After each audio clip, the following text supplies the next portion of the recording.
Bir insanı düşünün, bu müellifin kahramanı Mansur adında 40 yaşında bir insan.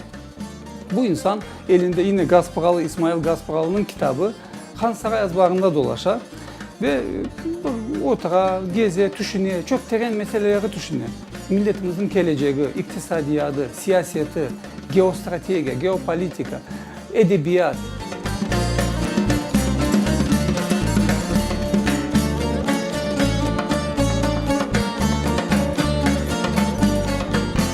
Yaşlar için geleceğe yol atmak lazım, cesur olmak lazım ve tek Kırım Tatar meselelerine uğraşmaya gerekmiyor. Bizde bugün misal kaç tane siyaset şınas var, politolog?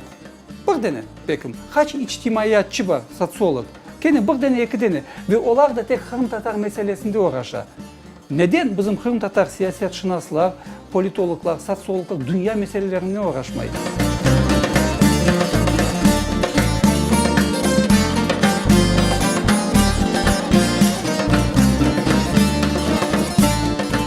Eserinin bir başka da emniyetli tarafı ana dilinde yazılganı ve bu publisistik kolay dilde yazılgan. Bunun için böyle bir yanı bir keşif olacak ve bizim inşallah dilimizin de inkişafına ve ana dilinde entelektüel düşüncenin inkişafına sebep olacağına umut ederiz.